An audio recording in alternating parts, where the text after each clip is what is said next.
सदन के सम्मुख रखें।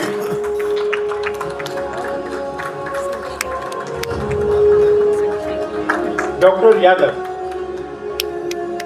मेरा वक्ताओं से निवेदन है कि वो अपने विचार जो है थोड़ा संक्षेप में ही रखें। धन्यवाद। सभी को नमस्कार।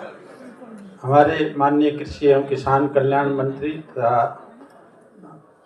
रूरल डेवलपमेंट मिनिस्टर माननीय श्री शिवराज सिंह चौहान जी, माननीय श्री जयंत चौधरी जी, डॉक्टर हरवीर सिंह जी, मैडम चारू जी, डॉक्टर के सिंह जी, मैं सबसे पहले किसान ट्रस्ट और जो माननीय जूरी को मैं धन्यवाद देता हूं कि उन्होंने मुझे इस बहुत ही उत्कृष्ट सम्मान के लिए, और सबसे बड़ी बात है कि हमारे देश के जिनको हम किसान के मसीहा के नाम से जानते हैं, उनके नाम के साथ जो मेरा नाम जुड़ना आया हो, मेरे लिए इससे बड़ी कोई उपलब्धि नहीं हो सकती।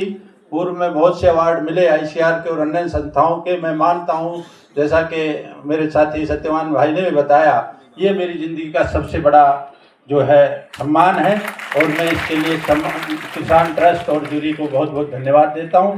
जहां तक मेरी जो शिक्षा आदि की बात है, तो मैं रेवाड़ी के पास से मेरा एक छोटा सा गांव है, वहीं से मैं 10वीं करने के बाद मैं हरियाणा कृषि विश्वविद्यालय में गया 1982 में। और जो माननीय चौधरी चरण सिंह जी का जो नाम हमारी डिग्री में 1991 में जो अक्टूबर में हरियाणा कृषि विश्वविद्यालय का नाम चौधरी चरण सिंह जी के नाम से हुआ, तो तभी से मेरी MSc और PhD दोनों की डिग्री में चौधरी साहब का नाम रहा। तो वो भी हमारे लिए एक बहुत बड़ी सौभाग्य की बात थी। मैंने शुरू से कुछ साल दलहन पे काम किया, उसके बाद मैं सरसों में लगातार काम करता रहा। और सरसों में जो मेन उपलब्धि रही, जिसमें कि एक जो कम अवधि में पकने वाली जो हमारी राया की किस्में हैं, जैसे कि हम तोरिया, किसान भाई सभी जानते हैं कि तोरिया की किस्में लगाते हैं, जो कि 80-90 दिन में पकती है, पैदावार 5 क्विंटल 6 क्विंटल प्रति हेक्टेयर से ज़्यादा नहीं आती।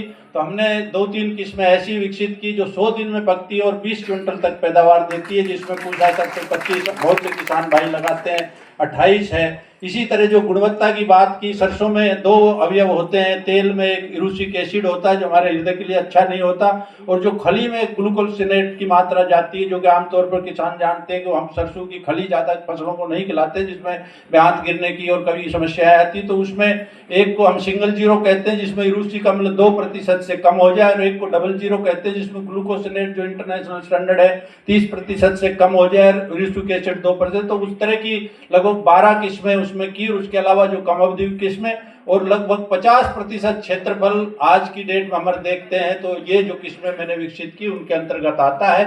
अभी पिछले 10-9 साल से मैं मंत्रालय में हूँ, और भी माननीय मंत्री जी के नेतृत्व में चाहे किसान बिल की बात करें या जितनी भी पॉलिसीज है, उसमें मिलकर मैं माननीय मंत्री जी के मार्गदर्शन में कार्य करता हूँ। आज मैं इस सम्मान के लिए एक बार फिर किसान ट्रस्ट और सभी जो आयोजक है उनका हृदय से धन्यवाद करता हूँ। नमस्कार।